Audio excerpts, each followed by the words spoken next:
introduction. இப்போ நம்ம எப்படி banana cake செய்ய போறோம்னு பார்க்கலாம். இப்போ ரெண்டு banana எடுத்துக்கலாம். கொஞ்சமா சாக்கோ சிப்ஸ், fruity tutti, ஒரு முட்டை, நாட்டு சக்கரை, baking soda, baking powder, vanilla essence, 3 table spoon எண்ணெய், மில்லட் மாவு, அது things எடுத்துக்கிறோம்.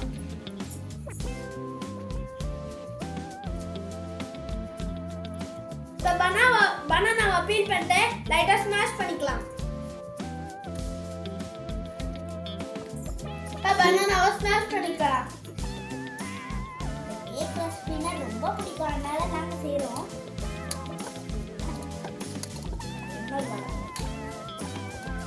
நல்லா ஸ்மாஷ் பண்ணிக்கலாம். ஸ்மாஷ் பண்ணிக்கலாம். இன்னைக்கு எங்களோட வீட்ல ஸ்நாக்ஸ் வந்து பனானா கேக் தான். இப்போ நல்லா ஸ்மாஷ் பண்ணியாச்சு. இந்த பாத்திரத்துல வந்தா போதும். இப்போ முட்டையை வச்சு உள்ள ஊத்திக்கலாம். இப்போ போட்டு கலக்கலாம். இப்போ நல்லா கலக்கிக்கலாம்.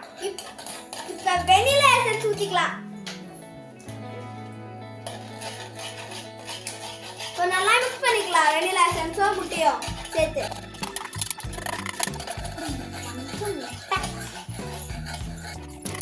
வாழைப்பழத்தை மெஷர் பண்ணதுக்கு அப்புறம் அது எவ்வளோ மெஷர் ஆகுதோ அந்த அளவுக்கு தான் நாட்டு சர்க்கரையும் அதுக்கப்புறம் மில்லட் மாவையும் எடுத்துக்கணும்.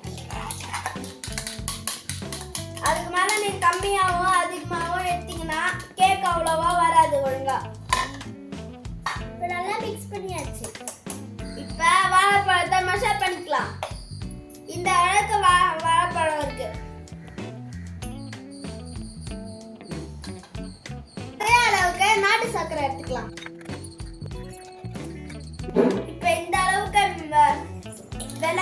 வெள்ளத்தை எடுத்துக்கிட்டு அது கூட நம்ம இது பண்ணி வச்ச முட்டையும் அதுக்கப்புறம் வெனிலா எசன்ஸ் இது பண்ணி வச்சது கூடயும் அது கூட சேர்த்துக்கலாம். அது கூட சேர்த்து இன்னும் நல்லா மிக்ஸ் பண்ணிக்கலாம்.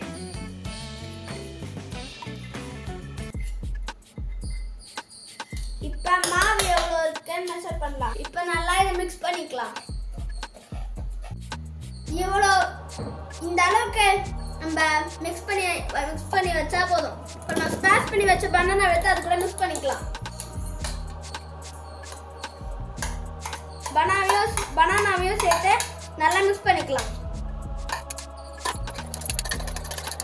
இப்போ அதுக்குள்ள நம்ம மாவு அளந்து வச்சு எந்த அளவுக்கு நம்ம பனானாவையோ நாட்டு சர்க்கரையோ நம்ம எடுத்தோமோ அதே அளவுக்கு தான் நம்ம மில்லட் மாவையோ எடுத்துக்கணும். இப்போ மெஷர் பண்ணலாம்.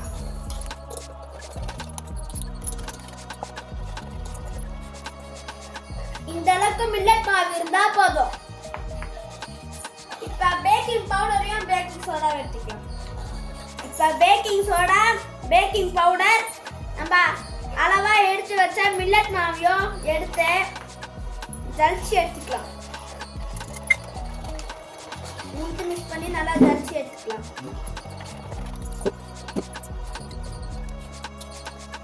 இப்போ ஜலிச்சு எடுத்தாச்சு. இப்போ நம்ம ஜலிச்சு எடுத்த அந்த மூணுத்தையும் எடுத்து இப்போ கொஞ்சம் கொஞ்சமா அப்படியே ஆட் பண்ணிக்கலாம்.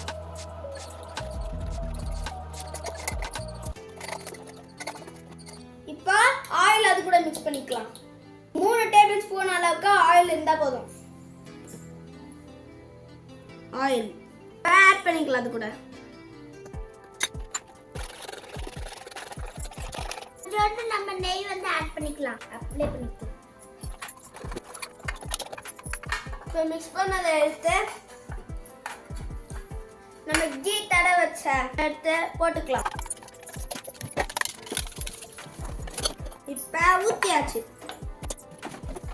10 மினிட்ஸ் நல்லா நம்ம ஹீட் பண்ணி வச்சுக்கலாம். வராமல் இருக்கிறதுனால சும்மா இதுமாரி ஜிக்ஸாக்லாம் பண்ணிக்கணும். கொஞ்சமாக ஃப்ரூட்டி டூட்டி போட்டுக்கலாம் மேலே. இப்போ பொறுமையாக அதேமாரி நல்லா ஜிக்ஸாக் பண்ணிக்கலாம். இப்போ இப்போ கொஞ்சமா சாக்லேட் சிப்ஸ் மேல தூவி உங்களுக்கு வேணும்னாலும் நட்ஸ் போட்டுக்கலாம்.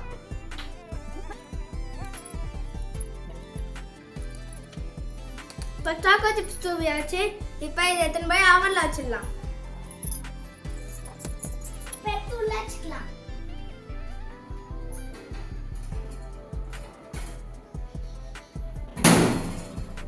இப்போ 180 டிகிரி செல்சியஸ்ல கேக் இது பண்றதுக்கு வச்சா போதும். 20 மினிட்ஸ் வைக்கணும். 20 மினிட்ஸ் கழிச்சு பார்க்கலாம். பை. இப்போ கேக் வெந்துச்சு, இப்போ எடுத்துக்கலாம். கேக் வெந்துச்சு நல்லா. கேக் எப்படி வெந்துச்சான்னு எப்படி பார்க்குறதுன்னு வாங்க பார்க்கலாம். ஒரு குட்டி எடுத்துட்டா அந்த மாவு ஒட்டலைன்னா கேக் வெந்துச்சுன்னு அர்த்தம். கேக் நல்லா வெந்துச்சு. இப்போ ஆறுனதுக்கு அப்புறம் நம்ம எப்படி இருக்குன்னு டேஸ்ட் பண்ணி பார்க்கலாம். இப்போ நல்லா ½ அன் ஹவர் ஆறுனதுக்கு அப்புறம் நம்ம கட் பண்ணி எடுத்து எப்படி இருக்குன்னு டேஸ்ட் பண்ணி பார்க்கலாம். இப்போ நம்ம ஆற வச்ச கேக்கை கட் பண்ணிட்டு எப்படி இருக்குன்னு டேஸ்ட் பண்ணி பார்க்கலாம். சும்மா லைட்டா சைடில் மட்டும் கட் பண்ணிட்டு 2 தட்டு தட்டினா அந்த கேக் வெளியே வந்துடும்.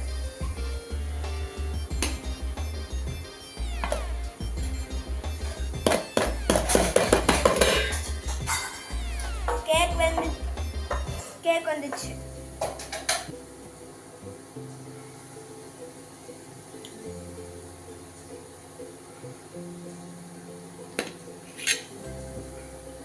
Happy birthday to இப்போ நல்லா ஸ்பாஞ்ச் மாதிரி இருக்கும்.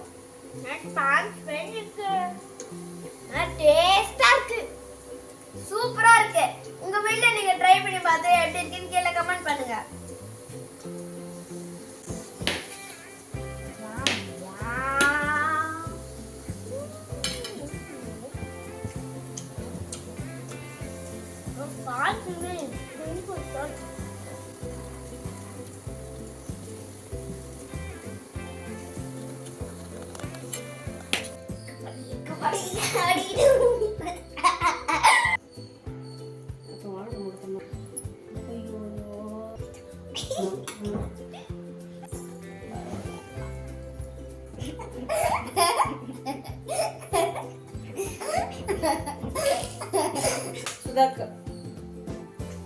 Hey everyone, thanks for watching the video. Don't forget to like, subscribe, share with your friends and hit the like on. And any idea what the next cooking video will be?